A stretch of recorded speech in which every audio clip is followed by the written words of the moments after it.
Fala, povo de axé, aqui é Itabalagoa, de Itaipuaçu, Maricá, Itabalacast começando. É isso aí, galera, muito tempo sem gravar, mas a gente voltou aí com toda a força e graças aos nossos orixás a gente tá aqui firme e forte, pessoal. É o seguinte, cara, eu venho trazendo pessoas aqui pra gente conversar sobre vários assuntos. Então, hoje eu trouxe a minha filha de santo, tá? O nome dela é Poliana e ela joga carta. Então ela vai contar um pouco sobre a experiência dela em cima da espiritualidade, sobre a experiência em cima das cartas, do tarô. A gente vai fazer algumas perguntas aqui, tá, pessoal? Então, seja bem-vinda, Poliana. Vamos lá, vamos começar. Cara, como é que foi o seu início na espiritualidade? Como é que foi esse início aí? Então, foi um pouquinho conturbado, porque eu não queria, eu não gostava muito e tinha medo e tudo mais. Mas aí eu comecei a ver muitas coisas. Minha mãe já estava frequentando na época, e aí eu era da igreja católica, e aí eu fazia catequese, seguia tudo ali a tradição do catolicismo. Só que eu tava vendo muita coisa que acabava me atrapalhando. Que eu tava começando a achar que eu tava ficando doida, que eu tava ficando maluca, que eu tava vendo vulto, tava vendo, sei lá, anjo, tava vendo coisas estranhas dentro da escola, inclusive. Teve uma situação muito estranha dentro da escola, uma nuvem escura e não sei o que. Eu comecei a ficar muito nervosa. E aí minha mãe sempre trazendo pro tranca-rua, né? E aí seu tranca chegou uma época que ele falou assim, não, ela tem que vir. E aí minha mãe me forçou a vir, e aí eu vim a primeira vez e tô aí, há quase 4 anos. Beleza. E você sempre teve vontade de ir pra esse lado? Ou você... já meio que respondeu, né? A vida me empurrou. Fui meio que... Foi contra a minha vontade, mas quando eu cheguei aqui eu vi que era diferente, sabe? Porque a gente cria muito esse medo na nossa cabeça. A gente acha que vai chegar lá, vai falar com o demônio e não sei o quê. E não é isso. Seu tranca sempre me ouviu muito. Ele sempre deixou muito aberto pra mim, assim, se você quiser ingressar, vem vindo, ver como é que vai ser, ver o que você vai sentir. E aí, com o tempo, eu falei, beleza, eu gostei, eu quero ficar. E aí eu fiquei. Mas, de início, foi totalmente contra a minha vontade, eu não queria, também não entendi o que estava acontecendo, o que eu estava vendo. Então, eu tava realmente achando que eu tava ficando maluca. E aí, com o tempo, eu comecei a vir pra cá e aí eu entendi que não é nada daquilo que eu criei na minha cabeça. Legal. E aí, no instante que você começou realmente a trabalhar espiritualmente, você já começou a receber alguma entidade? Como é que foi isso? Então, eu comecei a receber, acho que um tempinho depois de ter entrado no terreiro. Eu não lembro quem foi a primeira, acho que a primeira entidade assim que eu recebi, que eu não sei se entidade, mas foi Egum, né? Foi trabalhando já. Mas a primeira entidade que eu recebi de fato foi a Maria Quitéria, minha pombagira. E aí, mas demorou um tempinho, porque tinha que amadurecer a cabeça, tinha que amadurecer o físico pra entender se era eu, se era ela querendo fazer alguma coisa. Então demorou um tempo pra chegar num ponto de receber tranquila. Uhum. Mas demorou um tempinho. E aí, sobre o baralho, assim, o que te levou a estudar e como é que você chegou até o baralho para estudar?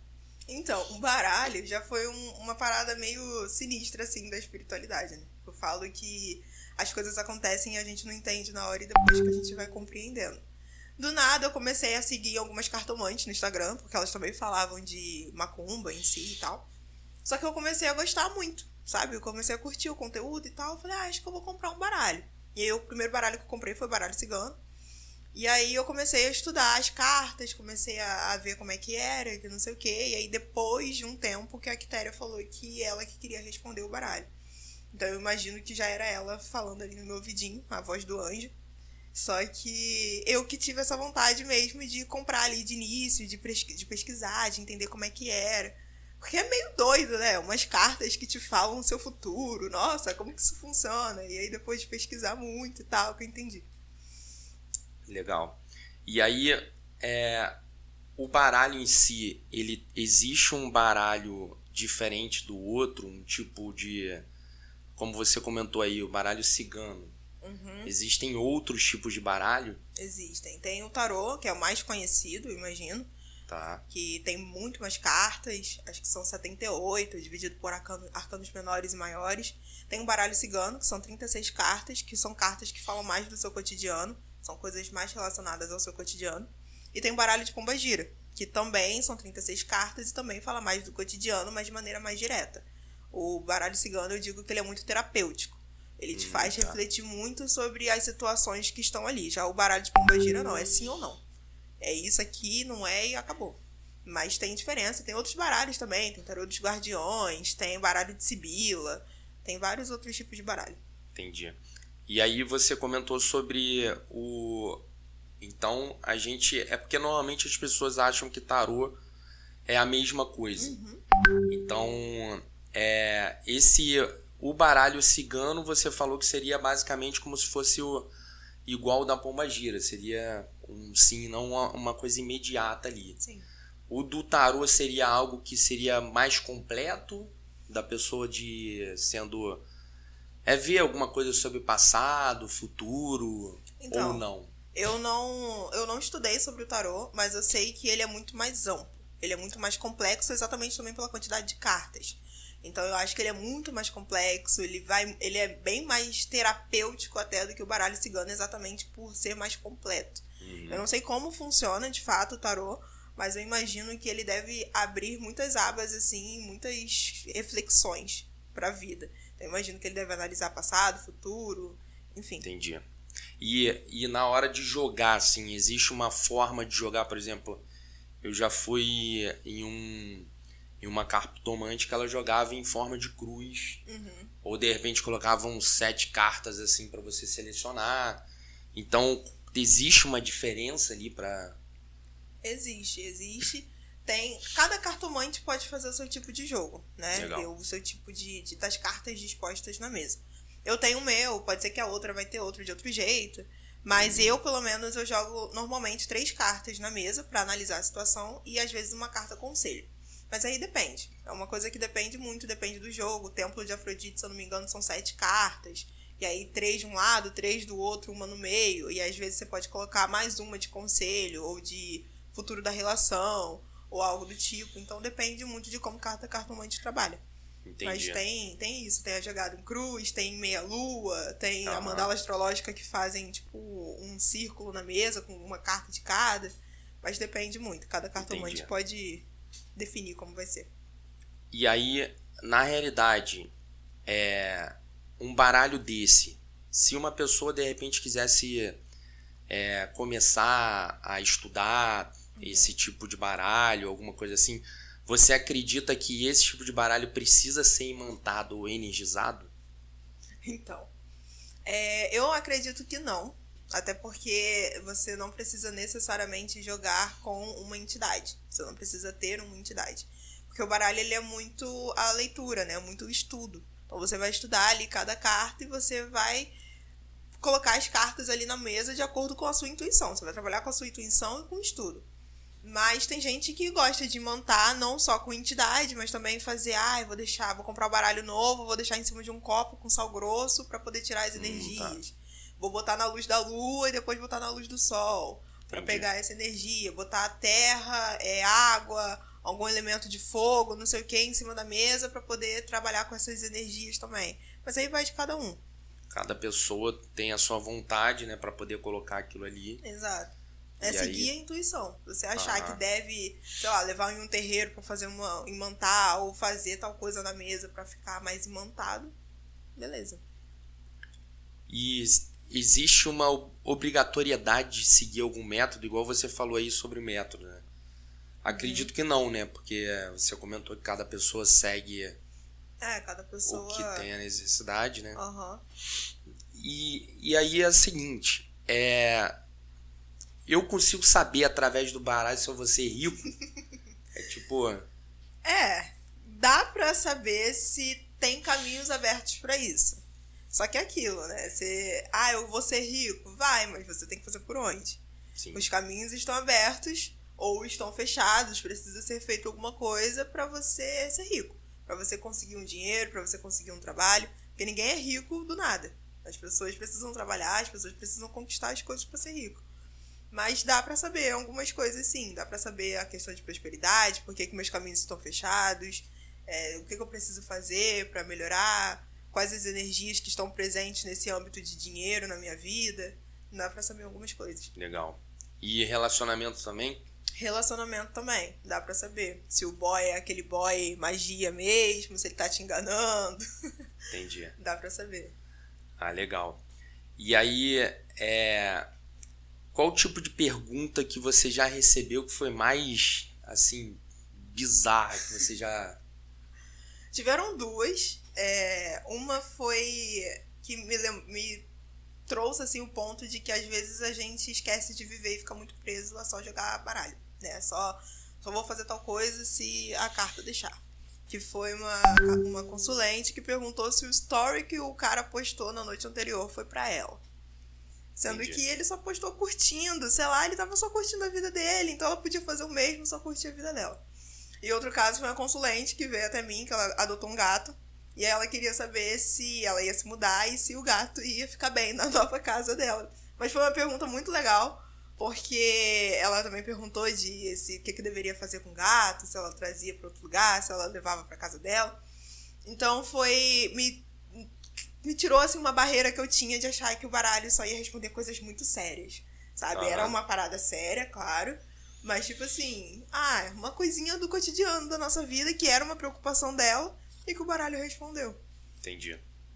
Legal. E aí, qual o tipo de pergunta que uma pessoa pode fazer pro baralho, assim? Qualquer tipo de pergunta, então, né?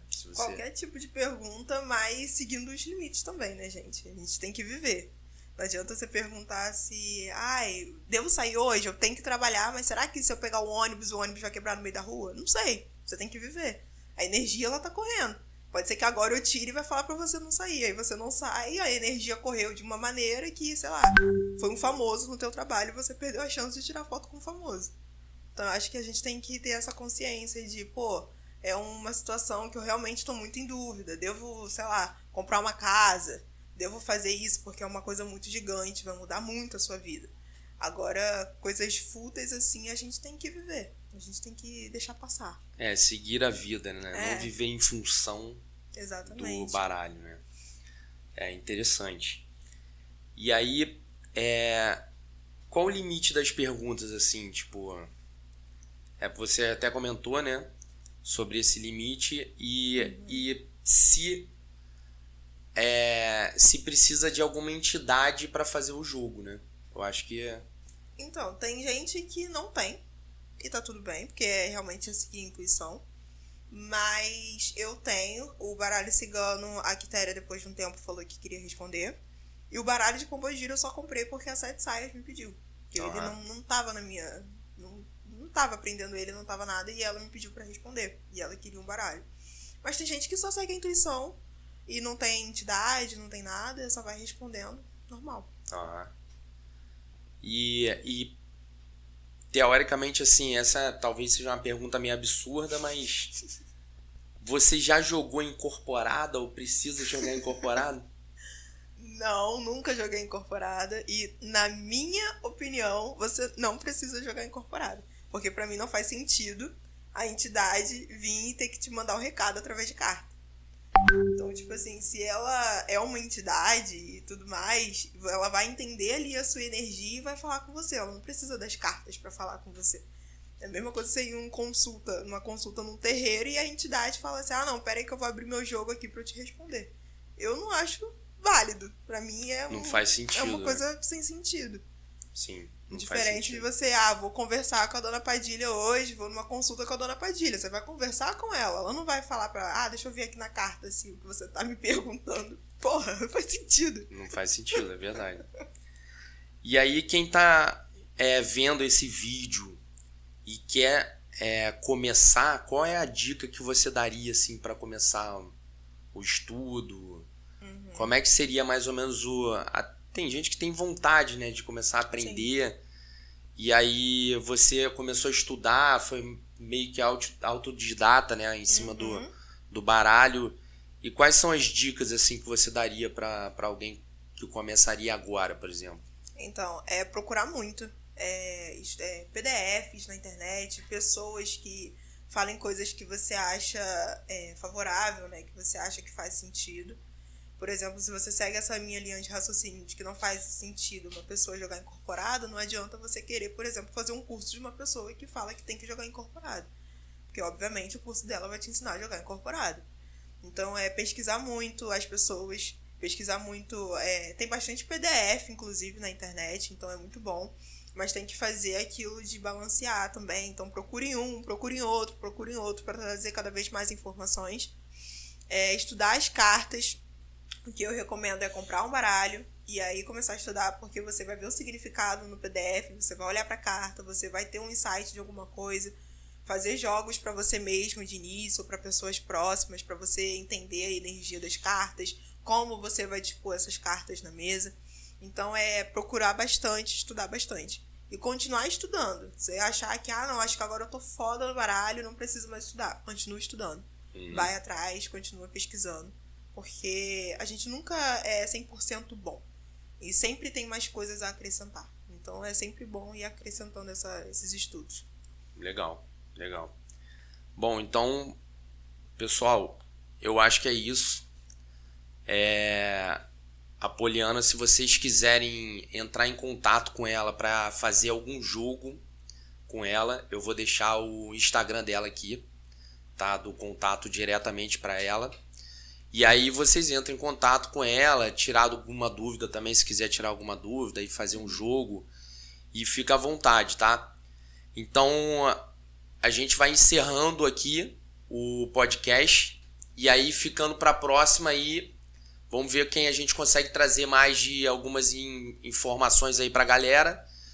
E aí é isso, pessoal. Valeu, muito obrigado aí, obrigado pela interação com as pessoas, que as pessoas estão ajudando bastante, muito comentário. E qualquer coisa, tamo aí, beleza? Muita sorte no caminho de vocês, pessoal. Valeu, axé.